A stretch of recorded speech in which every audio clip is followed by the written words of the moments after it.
Segera download Quran Tadabbur, dia meraih tafsir kebaikan. dalam genggaman Contoh Anda. bulan Ramadan adalah bulan Al-Quran.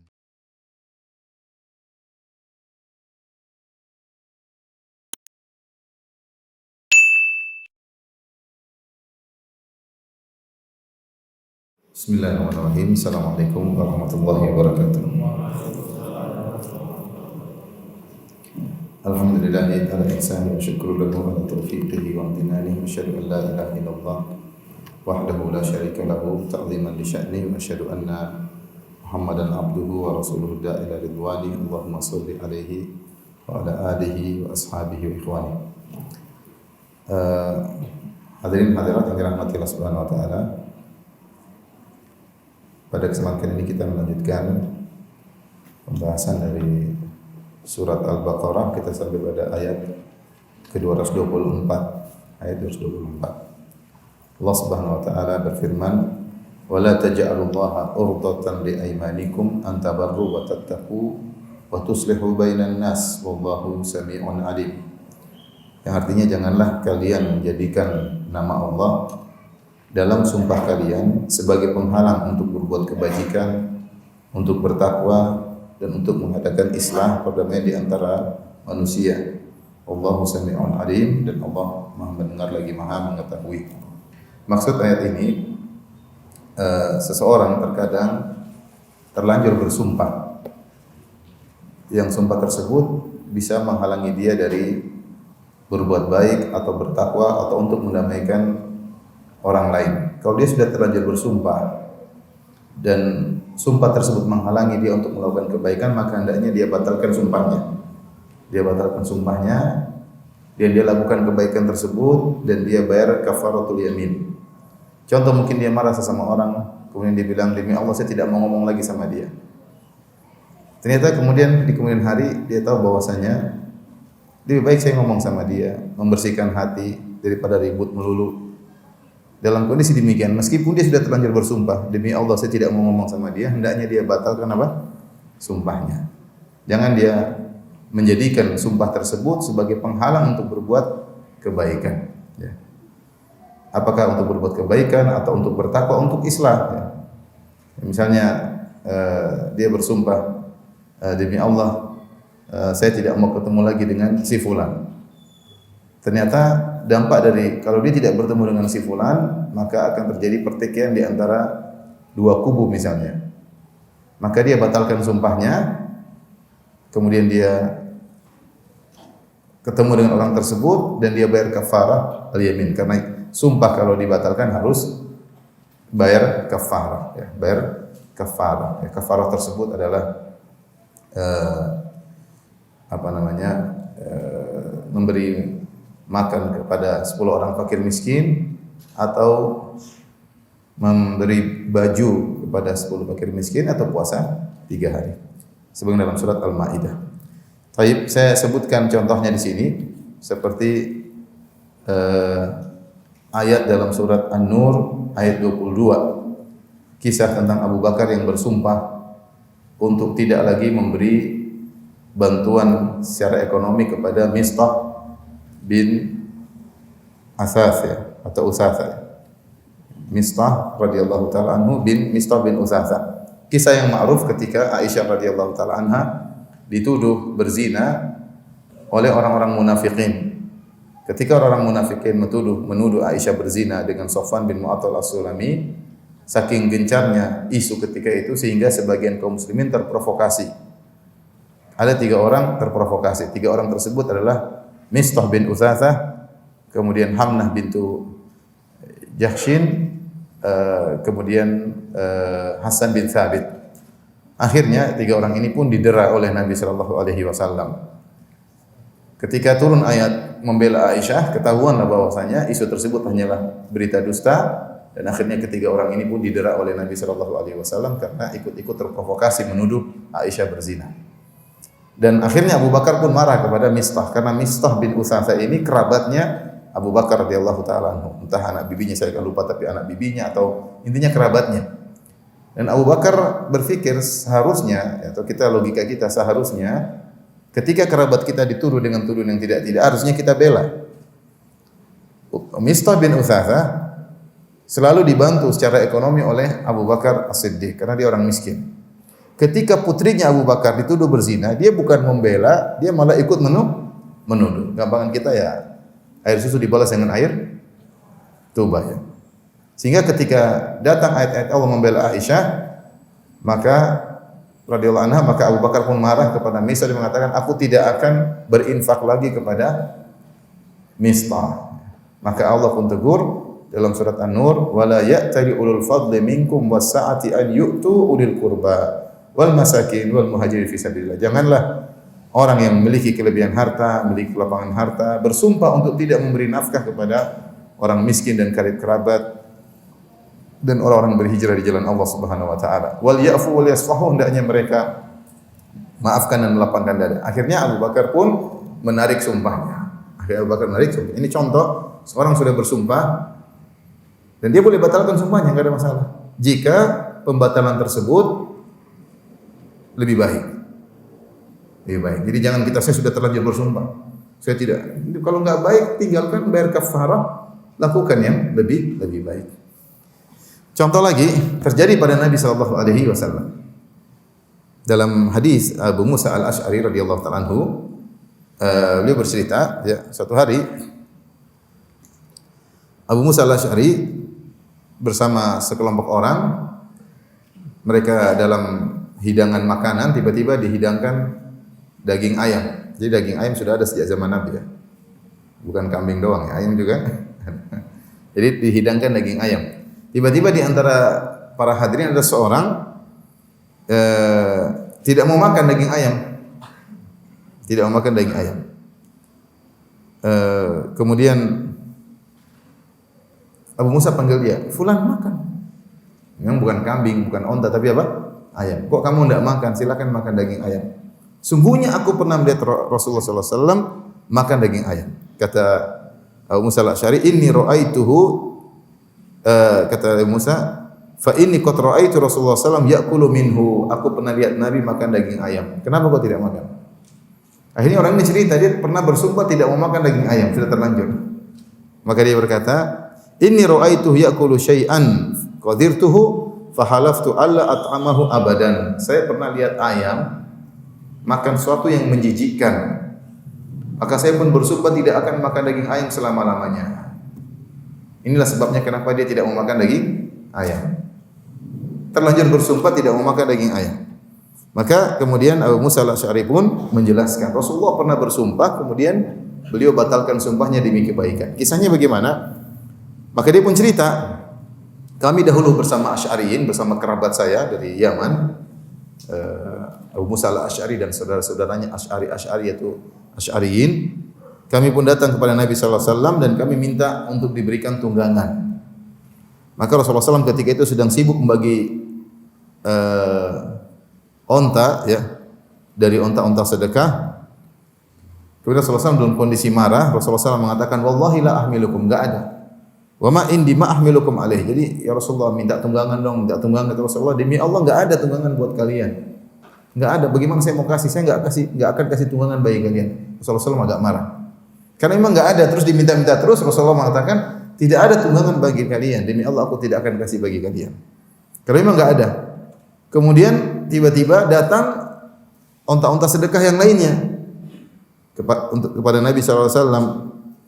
Akhirnya Rasulullah SAW mengatakan, "Aina haula'il asy'ariyun?" Mana tadi Abu Musa dan teman-temannya? Suruh kemari karena ada onta-onta yang bisa dibagi sebagai tunggangan.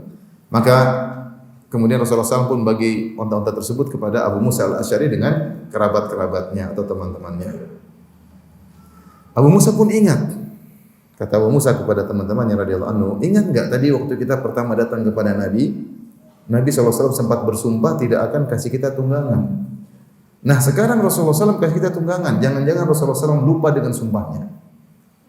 Artinya mereka ingin jaga sumpah Nabi. Nabi tadi sudah sumpah enggak mau kasih kita tunggangan. Kenapa kita dikasih tunggangan sekarang?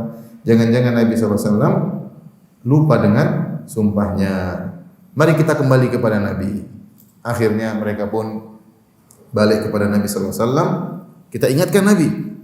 Mereka pun ketemu Nabi, kemudian mereka berkata, "Ya Rasulullah, atainaka nastahmiluka fahalafta alla tahmilana. Ya Rasulullah, ingat enggak pertama kami datang kepada Anda, kami minta diberikan tunggangan onta, terus Anda bersumpah tidak akan berikan tunggangan kepada kami. Fadhananna, kami menyangka engkau lupa dengan sumpah engkau sebelumnya. Kemudian kata Nabi sallallahu alaihi wasallam, ya, inni wallahi insyaallah la ahlifu ala yaminin fa ara ghairaha khairan minha illa ataitu alladhi huwa khairun fatahallaltuha. Kata Nabi, demi Allah saya insyaallah kalau saya bersumpah sesuatu kemudian saya melihat ada yang lebih baik daripada apa yang saya sumpahkan tersebut, maka saya akan tinggalkan sumpah tersebut dan saya akan menuju yang lebih baik dan saya akan membayar kafarah dari sumpah tersebut. Ya. Jadi paham maksud ayat ini? La taj'alullahu urdhan li aymanikum an tabarru wa tattaqu wa tuslihu bainan nas. Janganlah menjadikan sumpah kalian menjadi penghalang untuk berbuat kebaikan. Kita terkadang sudah terlanjur bersumpah. Kita lagi marah, ya. Lagi marah sama istri misalnya. Demi Allah saya enggak mau jalan-jalan lagi sama kamu, misalnya. Sumpah konyol ya, tapi sudah terlanjur bersumpah. Sudah terlanjur bersumpah, ya udah. Kalau pengen jalan-jalan, bayar kafarah, kemudian jalan-jalan. Ya. Demi Allah saya tidak akan lagi pergi kampung tersebut. Sumpah. Tahu-tahu ada keperluan, ada suatu maslahat, ya sudah. Bayar apa? Kafarah. Semua kebaikan, ketakwaan dan memperbaiki hubungan di antara manusia, janganlah menjadikan sumpah sebagai penghalang untuk melakukan itu semua. Ini apa namanya? Intisari daripada ayat tersebut. Jadi kata Allah, la taj'alullahu urdatan li aymanikum an tabarru wa tattaqu wa tuslihu bainan nas. Janganlah sumpah kalian menghalangi kalian untuk berbuat baik, untuk bertakwa, untuk mendamaikan di antara manusia. Ini tiga hal yang sangat mulia, albir, wat taqwa, wal islah. Albir adalah seluruh kebajikan, disebut dengan albir. At-taqwa adalah meninggalkan seluruh kemaksiatan. Islah mendamaikan di antara manusia. Albir dan taqwa kalau digabungkan maka albir maknanya adalah melakukan segala kebajikan dan abarul bir dan termasuk kebaikan yang terbaik adalah berbakti kepada kedua orang tua, ya. Taqwa meninggalkan maksiat. Semoga seluruh kemaksiatan, meninggalkan maksiat besar maupun kecil adalah ketakwaan. Islah mendamaikan di antara orang yang bersengketa dari tahapan yang lingkup yang kecil sampai lingkup yang besar, mendamaikan antara suami dan istri, mendamaikan antara kakak dan adik, mendamaikan antara satu kabilah dengan kabilah yang lainnya, ya. Ini semua kebaikan. Maka jangan sampai ada sumpah yang menghalangi terjadi kebaikan-kebaikan ini, ya. Paham insyaallah? Baik, kita lanjutkan ayat berikutnya. Setelah itu Allah Subhanahu wa taala berfirman pada ayat 225, La yu'akhidukumullahu bil-lagwi fi aymanikum walakin yu'akhidukum bima kasabat qulubukum wallahu ghafurun halim. Sungguhnya Allah tidak akan menghukum kalian disebabkan sumpah kalian yang tidak dimaksud. Sumpah kelepasan ngomong, kecepatan ngomong, tidak bermaksud bersumpah tapi kelepasan. Dan ini sering terjadi di orang-orang Arab. Kalau kita orang Indonesia jarang. Kita jarang ngomong demi Allah jarang. Orang Arab sering. Saya sendiri ke bawah kalau ngobrol sama teman-teman untuk menekankan, kalau kita Indonesia kita menekankan bilang, sungguh benar. Kalau mereka wallah, mereka langsung apa? Wallah itu bukan maksudnya sumpah tapi untuk apa? Menekankan. Ini. Sampai bukan cuma orang-orang Arab. Saya ketemu dengan teman-teman saya orang Afrika juga begitu. Kalau ngomong, wallah. Jadi mereka langsung segera bersumpah. Mereka bilang wallahi bukan untuk sebenarnya tujuan mereka untuk bukan bersumpah tapi sekedar cara ngomong mereka sehingga wallah itu dilewatkan dalam pembicaraan mereka untuk menekankan bukan untuk bersumpah. Nah, kalimat-kalimat wallahi yang muncul dalam perkataan pembicaraan seperti ini yang tidak dimaksudkan untuk bersumpah tapi hanya sekedar penekanan, ini tidak dianggap sumpah oleh syariat. Tapi ini tidak berlaku di kita. Kita orang Indonesia kalau ngomong enggak ada sedikit-sedikit apa? Demi Allah. Kalau dibilang demi Allah pasti namanya sumpah. Orang Arab sering ngomong wallahi tapi maksud mereka bukan sumpah dan itu kita bisa lihat dari konteks pembicaraan. Ketika sumpah berbeda, akan wallahinya akan berbeda. Tapi kalau dalam konteks pembicaraan kita sering, saya sendiri orang Indonesia kalau ngobrol sama teman orang-orang Arab terbawa. Saya kadang-kadang ngomong wallahi, wallahi, wallahi, benar maksudnya. Wallahi, jadi wallahi itu bukan sumpah tapi apa? Sekedar penekanan. Seperti kalau kita sungguh, sungguh, benar. Yang benar misalnya. Allah, kayak gitu. Bukan maksudnya kamu berani bersumpah, enggak, tapi sekedar apa? Omongan. Nah, seperti ini dianggap lagu. Lagu yaitu perkataan yang sia-sia yang tidak dianggap sumpah oleh syariat. Allah berfirman, la yu'akhidukumullahu billagwi fi aimanikum. Allah tidak menghukum kalian akibat sumpah kalian yang lagu, yaitu perkataan wallahi yang tidak dimaksud untuk bersumpah, hanyalah sekedar tradisi yang diucapkan ketika dalam pembicaraan. Walakin yu'akhidukum bima kasabat qulubukum. Tapi yang Allah hukum adalah sumpah yang kalian sengaja, yang benar-benar kalian bohong kemudian kalian bersumpah. Wallahu ghafurun halim, dan Allah Maha Pengampun lagi Maha Penyantun ya. Baik, di antara sumpah yang diampunkan atau dimaafkan oleh Allah Subhanahu wa taala, pertama tadi al-lagwu. Al-lagwu tadi sumpah-sumpah yang dalam pembicaraan orang Arab tidak dimaksudkan sumpah tapi ini sekedar penekanan, ini tidak dianggap sumpah dalam syariat, dan ini sering sekali dalam pembicaraan orang-orang Arab. Bahkan sebagian teman-teman saya orang Afrika juga kalau ngomong juga ada begitunya. Tapi mereka bukan maksudkan untuk bersumpah. Yang kedua adalah sumpah terhadap masa lalu yang dia menyangka itu benar, ternyata salah. Dia bilang, demi Allah saya kemarin sudah gini, ternyata dia lupa misalnya. Dia tidak bermaksud berbohong. Dia meyakini apa yang dia yakini dan dia sumpah, ternyata keliru. Ini pun dimaafkan oleh Allah Subhanahu wa taala. Karena dia tidak bermaksud berbohong. Dia meyakini apa yang telah terjadi masa lalu, ternyata dia keliru. Ternyata keliru. Demikian juga di antara yang dimaafkan oleh Allah Subhanahu wa taala, kita bersumpah tentang sesuatu yang kita yakini di depan ternyata tidak benar. Misalnya ada orang lewat, itu siapa? Demi Allah itu si fulan. Saya lihat itu si fulan, saya tahu ciri-cirinya. Ternyata bukan. Apakah ini dosa? Jawabannya tidak. Dia tidak bermaksud untuk berbohong. Tapi dia meyakini sesuatu, kemudian dia bersumpah untuk menekan sesuatu tersebut, ternyata keliru. Ini contoh disebut oleh para ulama, sumpah-sumpah yang tidak dimaksudkan untuk berbohong dan dimaafkan. Atau seorang, dan ini terjadi, orang ngobrol sama kita, kemudian kita diminta sumpah. Kamu kemarin gini, demi Allah, saya enggak begitu. Terus 5 menit kemudian, ya Allah saya keliru. Ini contoh seperti kita keburu-buru bersumpah, lupa untuk memeriksa kembali memori kita. Seperti itu juga dimaafkan. Tapi sekiranya kita kasih tahu, saya mohon maaf tadi saya salah. Saya kecepatan bersumpah, ternyata saya cek lagi memang saya salah. Nah, ini sumpah-sumpah seperti ini dimaafkan oleh Allah Subhanahu wa taala karena bukan yang dimaksudkan oleh hati, tapi yang dihukum walaki yu'akhidukum bima kasabat qulubukum. Tetapi yang Allah hukum adalah yang dimaksud oleh hati kalian. Nah, sumpah-sumpah seperti tadi, seperti sumpah-sumpah dalam penekanan dalam pembicaraan, kebiasaan orang Arab, sumpah tentang masa lalu ternyata keliru karena dia yakini begini, ternyata dia cek lagi ternyata tidak benar, atau sumpah tentang masa depan, ini si fulan ternyata bukan, ini semua diampuni oleh Allah dan tidak perlu bayar kafar. Tidak perlu bayar apa? Kafar. Beda dengan yang pertama. Kalau yang pertama dia bersumpah sengaja, saya tidak akan ngomong sama dia. Tahu-tahu sepertinya dia harus ngomong sama orang tersebut, maka dia batalkan sumpahnya, dia bayar apa? Kafar. Adapun yang ini Allah mengatakan la yu'akhidukumullah, Allah tidak menghukum kalian. Ketika Allah tidak menghukum berarti tidak ada hukumnya sama sekali, tidak ada dosa sama sekali, dan tidak ada kafar. Kafarah tadi apa? Ya. Fa kafaratu it'amu 'asyrati masakin min awsati ma tut'imun ahlikum aw kiswatuhum atau fi raqabah. Faman lam yajid fa siyamu thalathati ayyam. Dzalika kafaratu aymanikum idza halaftum.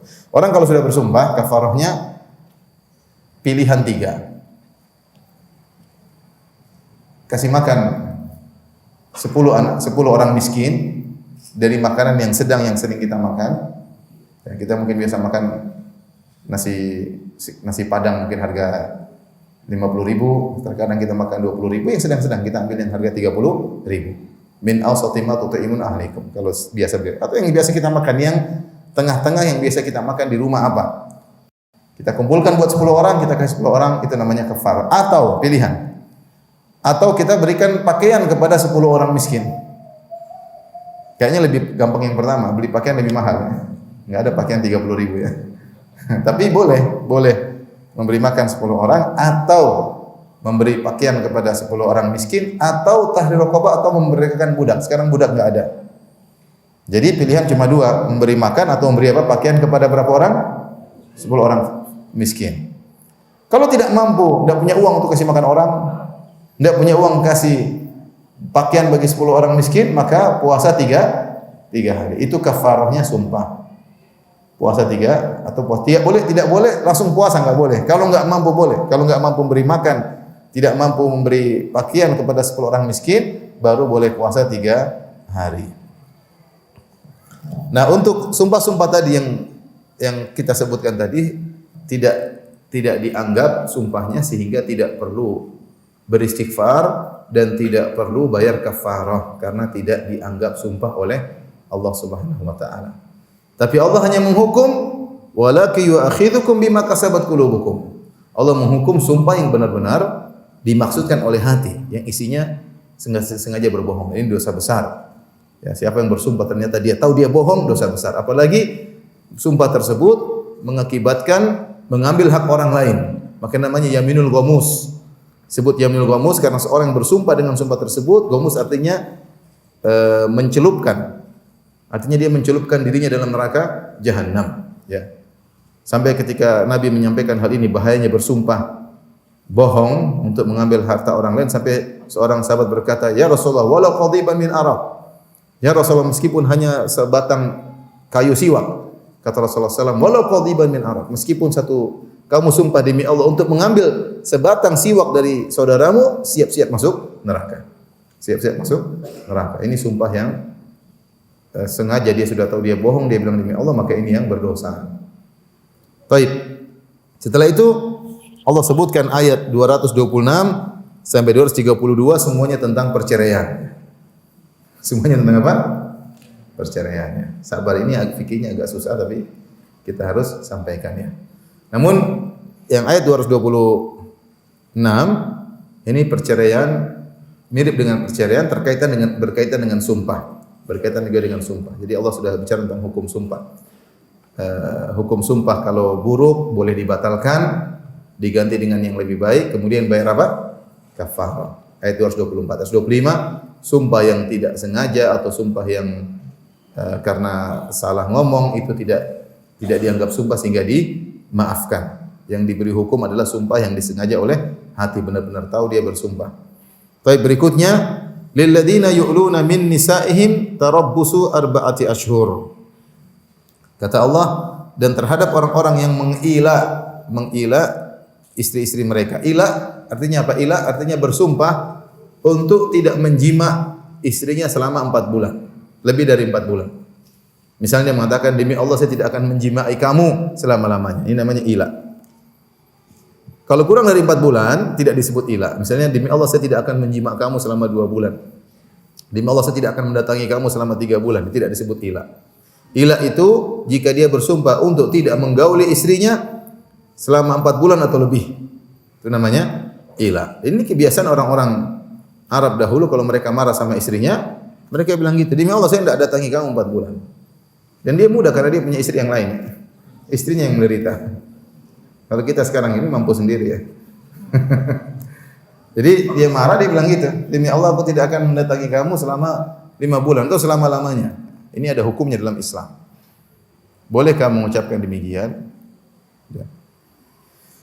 Di sini Allah berfirman, lilladzina yu'luna min nisaihim, dan orang-orang yang bersumpah, ini terkait dengan sumpah. Bersumpah demi Allah untuk tidak mendatangi istri mereka lebih dari 4 bulan. Tarabbusu arba'ati ashhur, maka hendaknya mereka menunggu 4 bulan. Fa in fa'u, kalau mereka kembali kepada istri-istri mereka, yaitu mereka menggauli istri-istri mereka, fa innallaha ghafurur rahim, maka Allah mengampuni dosa-dosa mereka. Wa in azamut talaqa, tapi kalau mereka ternyata bertekad untuk mentalak, fa innallaha sami'un alim, maka Allah Maha mendengar lagi Maha mengetahui. Kita akan bahas tentang hukum al-ila. Jadi kita tahu bahwasanya di antara hak seorang wanita adalah untuk digauli. Ada khilaf memang di kalangan para ulama. Berapa banyak kuantitas kewajiban seorang suami menggauli istrinya. Jumhur ulama berpendapat wajib bagi suami 4 bulan sekali berdasarkan ayat ini. Artinya kalau dia tidak menggauli istrinya selama 4 bulan, ya mungkin dia kurang, tapi dia tidak berdosa. Dia hanya berdosa kalau lebih dari 4 bulan dia tidak gauli istrinya. Pendapat yang dipilih oleh Syekhul Islam Ibnu Taimiyah rahimahullahu taala bahwasanya kewajiban suami menggauli istrinya berdasarkan kebutuhan, berdasarkan hajat kebutuhan istrinya. Ya, karena Allah berfirman walahunna mithlu alladzi 'alaihinna bil ma'ruf, dan para wanita punya hak yang ma'ruf sebagaimana lelaki punya hak yang ma'ruf. Sebagaimana lelaki punya hak untuk menggauli istrinya, untuk minta jatah hubungan intim, maka wanita juga punya hak untuk meminta jatah hubungan intim dari suaminya. Ini pendapat yang lebih kuat kata Syekhul Islam. Ini dua pendapat yang lebih kuat dari di antara dua pendapat.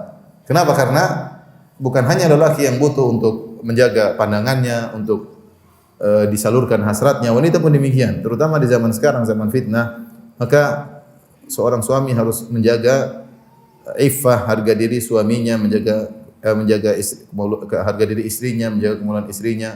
Bisa jadi akhirnya terjadi perselingkuhan, terjadi perzinahan ketika seorang suami tidak memenuhi kebutuhan biologis istrinya. Jadi pendapat yang lebih kuat bahwasanya wajib bagi suami untuk menggauli istrinya sesuai dengan kadar kebutuhan istrinya dan tidak dibatasi dengan 4 bulan sekali sebagaimana pendapat mayoritas. Ini pendapat tadi yang saya sebutkan, pendapat wajib sesuai dengan kebutuhan adalah pendapat Syekhul Islam Ibn Taimiyah rahimahullahu taala. Sehingga kalau ada seorang kemudian bersumpah, aku tidak akan menggauli kamu selama-lamanya, maka ini permasalahan besar bagi seorang wanita. Saya tidak menggauli kamu selama-lamanya. Atau saya tidak akan menggauli kamu 5 bulan. Itu lebih dari 4 bulan. Maka sumpahnya seorang suami tidak menggauli istrinya lebih dari 4 bulan atau lebih disebut dengan ila. Hukumnya bagaimana? Hukumnya Allah mengatakan fa in fa'u fa innallaha ghafurur rahim. Kalau dia kembali kepada istrinya, maka Allah mengampuni dia. Artinya sebelum 4 bulan dia kembali sama istrinya. 3 bulan dia batalkan apa? Sumpahnya.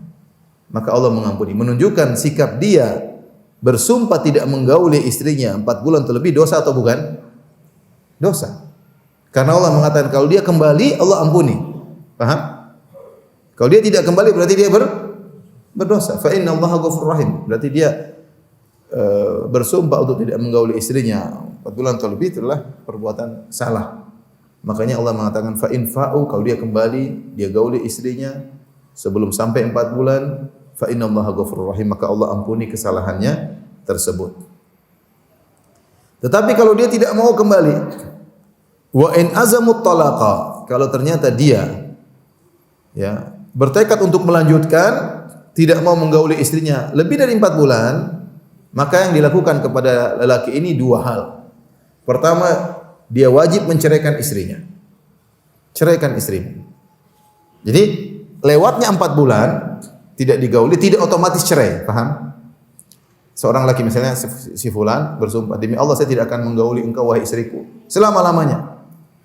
Pas begitu 4 bulan, apakah langsung otomatis jatuh cerai? Jawabannya tidak. Tapi lelaki ini diwajibkan salah satu dari 2 pilihan. Tidak ada pilihan ketiga. Pilihan pertama atau 3 pilihan. Pilihan pertama, kamu kembali kepada istrimu. Kembali kepada istrimu, selesai. Tinggal bayar kafarah apa? Sumpah. Allah ampuni kamu. Pilihan kedua, kamu harus menjatuhkan cerai. Kamu menjatuhkan cerai. Harus bilang kamu saya cerai. Talak 1, talak 2. Talak 1 tentunya yang sunnahnya. Menceraikan. Kalau tidak mau lagi, maka hakim yang menjatuhkan cerai. Dipaksa karena bagaimana wanita tidak menikah, tidak digauli selama-lamanya oleh, atau tidak digauli berbulan-bulan, 5 bulan, 6 bulan oleh suaminya, ini mudarat bagi sang wanita. Maka kalau sang suami tidak mau menceraikan, maka hakim yang akan menjatuhkan cerai terhadap wanita tersebut, dan sang lelaki harus menerima. Paham? Jadi bapak-bapak enggak usah macam-macam ya. Kalau saya bilang saya tidak akan menggauli kamu, itu tidak perlu ya. Lagi zaman sekarang ya, konyol ya, konyol, tidak usah. Kalau ada masalah nasihat kita ngobrol, tidak perlu sampai sumpah-sumpah seperti itu. Ini namanya ila bukan cerai. Tetapi kalau sudah lewat 4 bulan, maka sang lelaki harus kembali kepada istrinya, menggauli istrinya, dipaksa berjima dengan istri. Kalau tidak mau, harus cerai, menceraikan. Kalau tidak mau menceraikan, hakim yang menjatuhkan cerai. Kata Allah, wa in azamut talaqa fa inna Allah samiun alim. Kalau mereka para suami bertekad untuk mencerai, mengatakan kamu saya cerai, Allah Maha mendengar dan Allah Maha mengetahui ucapan cerai tersebut. Ya. Karena Allah Maha mendengar setiap apa yang kita ucapkan, setiap apa yang kita utarakan. Setelah itu ayat berikutnya. Ayat keberapa? 227. 228 sekarang. Wal mutallaqatu yatarabbasna bi anfusihinna thalathata quru. Dan wanita-wanita yang dicerai dan mereka masih dalam kondisi belum menopause, yaitu masih ada haidnya, ya. Kalau yatarabbasna bi anfusihinna thalathata quru, maka mereka menunggu masa iddah selama 3 quru. Al-qar'u ada khilaf di kalangan para sahabat, ada yang mengatakan al-qar'u adalah haid, ada yang mengatakan al-qar'u adalah suci. Jadi ada sebagian sahabat menafsirkan wanita yang dicerai dan belum menopause dan masih mengalami haid, menstruasi teratur, maka masa menunggunya adalah 3 kali suci. Ada pendapat 3 kali haid, namun kebanyakan ulama mengatakan maksudnya 3 kali haid. Baru dia boleh menikah dengan lelaki lain. Nah, menunggu 3 kali haid itu namanya masa iddah. Tentunya masa iddah bahasanya panjang. Wanita hamil masa iddahnya sampai melahirkan. Wanita yang menopause masa iddahnya adalah 3 bulan. Ya. Wanita yang masih mengalami menstruasi dan tidak dalam kondisi hamil, maka masa iddahnya berapa kali haid? 3 kali haid. 3 kali haid. Maju-maju dikit Bapak-Bapak. Ini pembahasan penting Bapak-Bapak buat apa? Asal jangan sembarang mencerai ya. Ya. Ibu-ibu juga penting. Ya mudah-mudahan tidak ada namanya perceraian. Tapi inilah syariat, kita harus mengerti tentang syariat tersebut ya. Taib. Saya ulangi, orang wanita kalau dicerai, talak 1 atau talak 2, maka ada masa iddah, ya. Masa iddah tersebut bagi wanita yang hamil, maka masa iddahnya sampai anaknya lahir. Wanita yang menopause atau belum haid, bisa jadi wanita dinikahi sebelum balik belum haid atau sudah menopause, maka masa iddahnya 3 bulan hijriyah, 3 bulan hijriyah. Atau wanita yang masih dalam kondisi mengalami menstruasi, maka masa iddahnya adalah 3 kali haid. 3 kali haid. Misalnya si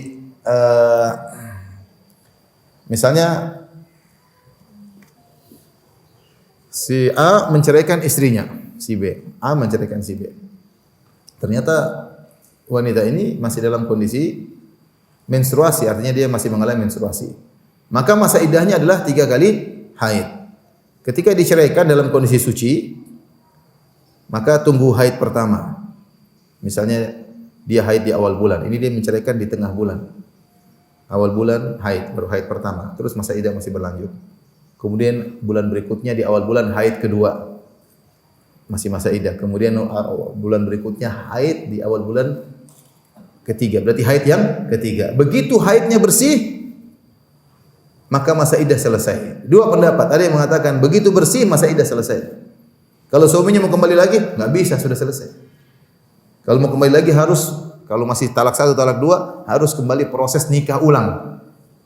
Ngelamar dulu, ditolak atau tidak, ya. Naik sepeda motor atau naik mobil kan mertua bisa melihat. Ulang dari awal seperti awal. Nazar dulu, kalau mau nazar seperti awal.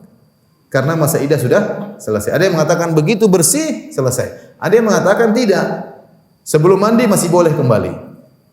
Begitu wanita tersebut bersih dari haid, dia telepon suaminya, "Woi suamiku, saya sudah bersih loh. Mau kembali atau tidak?" Kalau tidak mau kembali, saya mandi selesai. Ma'assalamah ya. Fi amanillah. Paham Bapak? Bapak ini belum belajar enggak tahu. Nikah enggak tahu, belajar fikih. cerai nggak tahu, sudah tanya-tanya tentang poligami lagi. Parah. Belajar harus tahapan ya. Jadi intinya harus tahu. Jadi kebanyakan artinya secara umum wanita dalam kondisi mengalami menstruasi. Kalau misalnya istrinya sudah umur 50 tahun, mungkin sudah menopause, dia tahu begitu dia ceraikan, hitung 3 bulan dari situ. Dia ceraikan tanggal 15 Hijriah. Berarti 15 Hijriah berikutnya 1 bulan, 15 berikutnya 2 bulan, 15 Hijriah berikutnya 3 bulan, selesai masa iddah telah selesai. Apa fungsinya masa iddah? Fungsinya masa iddah, kalau seorang lelaki menceraikan istrinya talak 1, talak 2, bukan talak bainul kubra. Talak bain kubra maksudnya bainunahul kubra, talak 3. Selama talak 1, talak 2 masih bisa kembali. Kalau di masa iddah dia berhak kembali sebelum masa iddah selesai. Dia berhak kembali, tinggal datangkan 2 saksi, dia kembali. Istrinya jangan menolak, tidak menolak. Tapi kalau di masa iddah dia tidak kembali sampai iddahnya selesai, dia tidak bisa kembali lagi. Dia harus proses nikah seperti nikah awal. Paham tidak Bapak-bapak? Talak ada 2. Pertama namanya talak raj'i. Talak raj'i talak yang bisa kembali. Kemudian yang kedua talak al-bain, talak yang tidak bisa kembali. Talak tidak bisa kembali itu kalau talak 3. Dia enggak bisa kembali lagi kepada istrinya kecuali istrinya nikah sama laki-laki lain, kemudian digauli, kemudian diceraikan, dia boleh lagi balik. Nah, talak yang boleh kembali, talak 1, talak 2, ini ada namanya masa iddah. Begitu seorang laki menjatuhkan cerai pada suaminya, seorang laki menceraikan istrinya, maka istrinya masuk dalam masa iddah. Masa ini namanya masa menunggu. Nah, masa menunggu tadi sudah kita sebutkan. Kalau wanita hamil sampai melahirkan. Kalau wanita menopause atau belum mengalami haid maka 3 bulan. Kalau wanita haid, masa iddahnya 3 kali apa? Haid. Selama di masa iddah dia boleh kembali. Bisa jadi seorang laki menceraikan istrinya di pagi hari, sore kembali, terjadi. Jangankan sore, 1 jam kemudian kembali. Makanya wanita kalau diceraikan, dia tinggal di rumah sama suaminya dan dia berhias. Sampai suaminya pusing, akhirnya kembali lagi.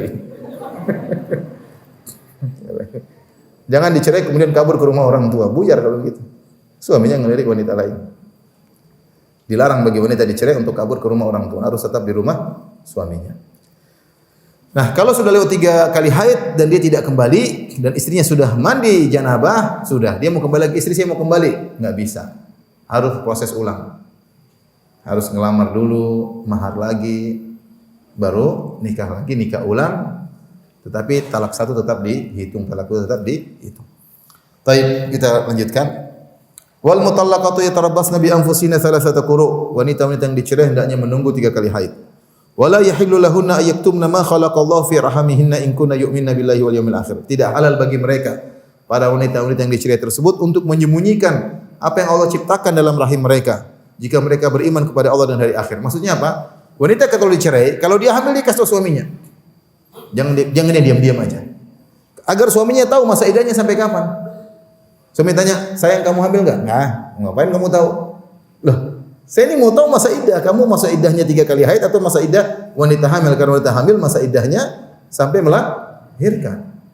Bisa jadi dia ceraikan istrinya, ternyata istrinya baru di awal hamil, masih masa iddah 8 bulan. Nah, kalau istrinya hamil, dia kasih tahu sama suaminya, "Mas, ya, saya hamil." Sehingga suaminya harus ngerti, oh dia hamil berarti masa iddahnya panjang misalnya. Atau dia sudah cerai, dia ketika cerai istrinya atau istrinya hamil, dia sudah ngerti. Kemudian juga dia tidak boleh menyembunyikan haid atau tidaknya. Kalau suaminya tanya, "Juminten, kamu kamu sudah haid berapa kali?" "Mau tahu aja, urusan gua. Sana cari perempuan lain." Enggak boleh. Haram bagi dia. Dia kasih tahu, "Saya sudah haid 2 kali. Tinggal sekali lagi haid." Nah, suaminya agar ngerti apa yang dia lakukan. Mau dia kembali atau mau dia lanjutkan cerai, Allah haramkan untuk disembunyikan. Harus dikabarkan. Karena kalau tidak disembunyikan, ternyata dia hamil, dia diam-diam, suaminya menyangka sudah 3 bulan lewat, sudah 3 kali haid. Dia kawin sama orang, ternyata dalam perutnya ada janin. Ini bahaya. Atau dia bilang sama suaminya, "Kamu sudah haid berapa kali?" "Baru sekali." "Ini sudah 2 bulan loh, haid saya terlambat." Sekarang 2 bulan sekali. Ini bahaya juga. Akhirnya apa? Sudah lewat 3 kali haid, dia masih minta nafkah sama suami. Wanita yang dicerai selama masa iddah masih dapat nafkah. Kalau masa iddah sudah selesai nggak ada nafkah. Ini dia bohongin suaminya supaya dapat nafkah terus. Kamu sudah haid berapa kali? Baru sekali. Sudah 2 bulan. Haid saya terlambat sekarang 2 bulan sekali. Sejak kamu meninggalkan aku haid 2 bulan sekali. Dibohongin suaminya. Ya. Dan bisa jadi parah. Akhirnya dia bilang saya baru haid sekali. Akhirnya sudah 3 bulan, suaminya kembali. Padahal dia sudah haid 3 kali tanpa proses pernikahan. Ini zina atau bukan? Zina. Inilah hikmahnya kenapa nggak boleh menyembunyikan hamil atau apa? Hamil atau sedang haid. Karena kalau dia bohong, saya baru haid 2 kali, ternyata sudah haid 3 kali, suaminya kan kembali aja tanpa proses pernikahan baru. Padahal tidak sah. Karena haid sudah, karena masa iddah sudah selesai, kalau mau kembali harus proses nikah yang baru. Paham atau tidak? Saya kasih pertanyaan.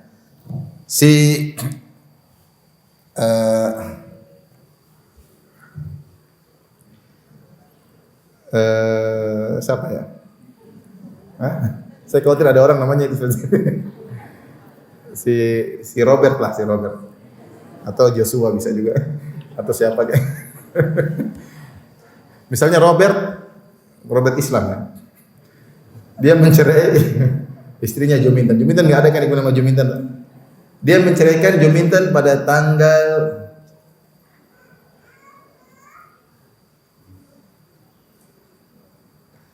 17 Juni. Pada tanggal berapa? 17 Juni. Dan istrinya ini adalah seorang wanita yang masih mengalami apa? Atau istrinya sudah menopause. Istrinya sudah menopause. Masa iddah menopause berapa lama? 3 bulan. Taib. Dia tahu istrinya menopause, sudah umur 50 tahun, dia ceraikan. Juminten. Kemudian Juni tadi, tanggal berapa? 17 Juni. Pada tanggal 17 Agustus, Juli, jangan sebelum Juni apa Mei. Dia Robert ceraikan Juminten pada tanggal 17 apa? Mei. Kemudian pada tanggal 17 Agustus dia mau kembali kepada si Juminten. Pertanyaannya, langsung kembali atau proses nikah?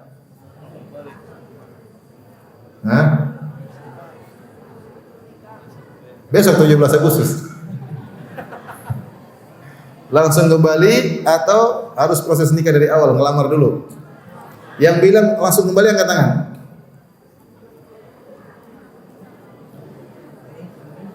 Yang bilang proses nikah lagi angkat tangan. Yang enggak angkat tangan?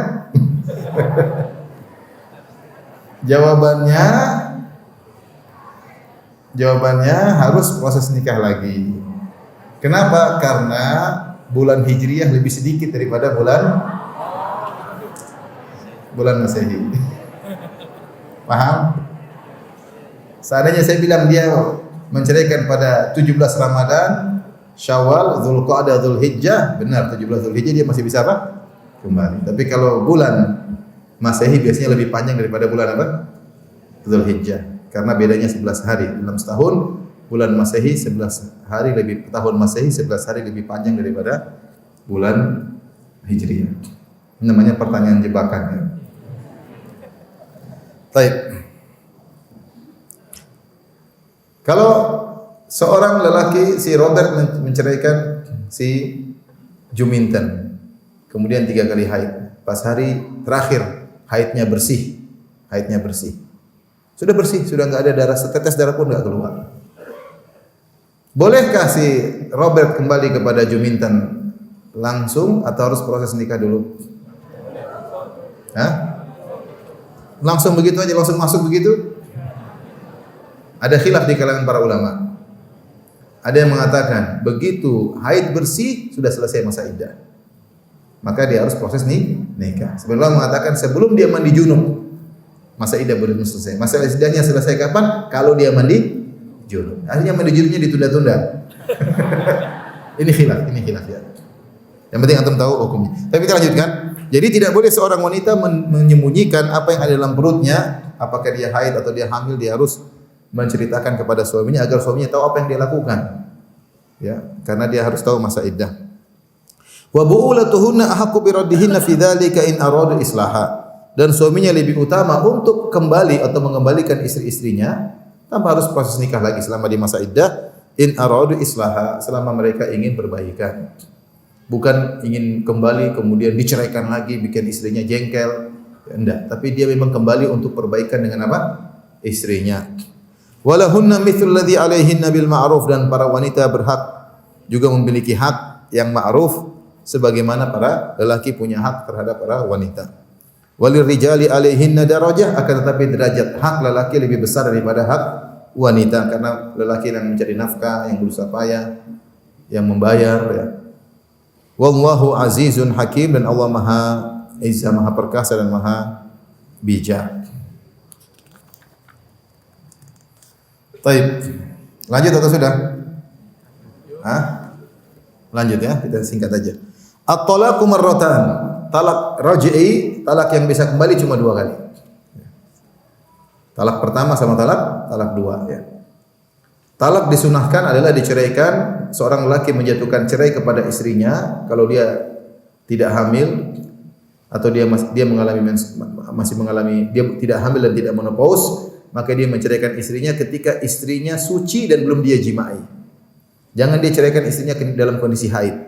Siapa yang menceraikan istri dalam kondisi haid, dia terjerumus dalam tolak bid'ah, yaitu dia bermaksiat.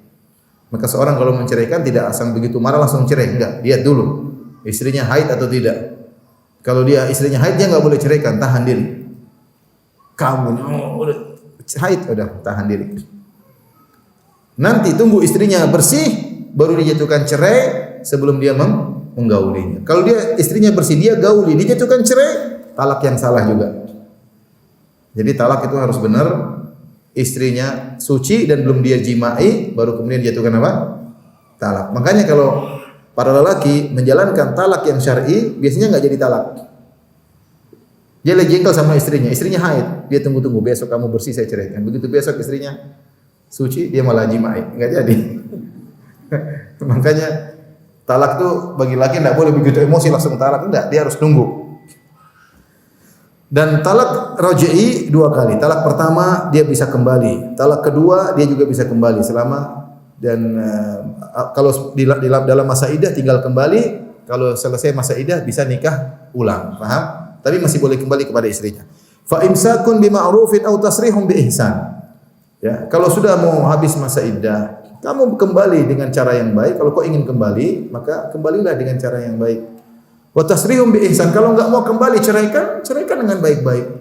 Tidak perlu perceraian kemudian diakhiri dengan dendam, diakhiri dengan maki-makian. Kita orang beriman kepada Allah. Namanya kehidupan tidak selalu sesuai dengan yang kita kehendaki. Kalau kita enggak bisa bahagia dengan wanita ini, kita bisa bahagia dengan wanita yang lain. Jika seorang wanita tidak bisa bahagia dengan lelaki ini, bisa bahagia dengan lelaki yang lain atau dalam kesendiriannya. Tetapi perceraian tidak boleh. Kata Allah, wa tasrihum bi ihsan. Harus cerai dengan cara baik-baik.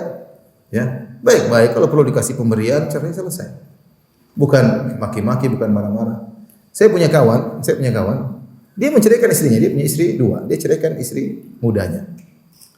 Dia ceraikan. Tapi subhanallah, dia baik sama istrinya tersebut. Sampai ketika kawan saya meninggal, istrinya tidak ada kecuali pujian terhadap suaminya, terhadap kawan saya tersebut. Meninggal, pas kena corona dia meninggal. Kita hubungi istrinya Masya Allah dia itu baik. Enggak ada cacian sama sekali. Karena dia ceraikan baik-baik. Tidak kebanyakan orang kalau udah cerai dendam. Dendam tersebut disalurkan kepada anak-anaknya lah.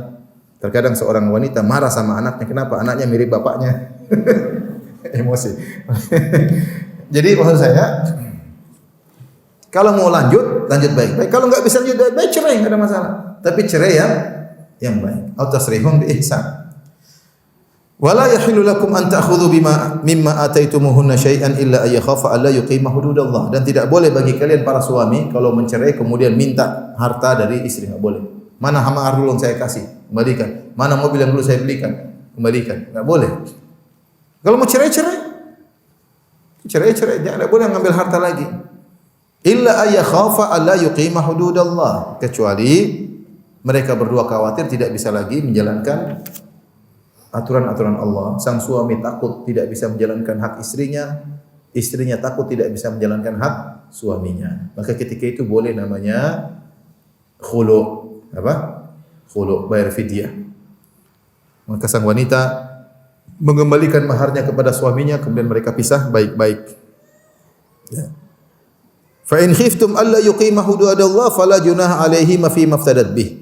Kalau kedua belah pihak khawatir tidak bisa menjalankan aturan-aturan Allah, maka tidak mengapa di antara keduanya sang wanita memberikan pemberian kepada suaminya dan tidak mengapa suaminya menerima. Yang namanya apa? Khulu. Ya. Bisa jadi kedua belah pihak khawatir, bisa jadi keluarga istri khawatir kamu nanti enggak bisa menjalani tugasmu sebagai istri. Suami begini, atau suami takut saya tidak bisa menjalani sebagai tugas suami. Akhirnya istrinya kasih pemberian dan terjadilah khulu. Dan khulu ada khilaf. Khulu ini termasuk talak atau bukan? Yang benar khulu bukan talak dan dia masa iddahnya sekali haid. Bukan 3 kali, tapi sekali apa? Sekali haid. Jadi kita dalam pernikahan itu ada 3. Bisa namanya talak, suami yang jatuhkan talak. Bisa namanya khulu, yaitu istri yang minta lepas pegatan, dia kembalikan mahar. Bisa namanya fasakh. Fasakh itu dari hakim. Hakim membatalkan akad tersebut, dianggap ada masalah sehingga terjadi fasakh, yaitu pembatalan akad nikah. Tilka hududullah fala ta'taduha wa may yata'adda hududallahi fa ulaika humudz zalimun. Itulah aturan-aturan Allah, maka jangan kalian langgar. Siapa yang melanggar aturan-aturan Allah, maka mereka orang-orang yang zalim. Ini masalah masalah cerai, masalah kritis antara hubungan seorang laki dengan seorang wanita, maka jangan main-main dengan aturan Allah Subhanahu wa taala. Siapa yang melanggar, mempermainkan aturan-aturan Allah, maka dia adalah termasuk orang yang zalim. Misalnya menceraikan istrinya 10 kali tapi masih dalam rumah terus, ini enggak boleh seperti itu. Ya. Atau dia tidak ceraikan istrinya, dia tahan tapi dia hina istrinya tiap hari. Istrinya minta cerai dia enggak mau kasih, tapi tidak pernah istrinya dibaikin. Ini sama, zalim seperti ini. Zalim. Ya. Seperti itu ya. Atau istrinya udah cerai enggak mau diceraikan tapi sama suami enggak benar melayaninya. Sama, zalim terhadap apa? Suami. Jadi masalah ini bukan masalah sepele. Allah mengatakan tilka hududullah fala ta'taduha. Ini aturan-aturan Allah, maka jangan kalian langgar. Taib ayat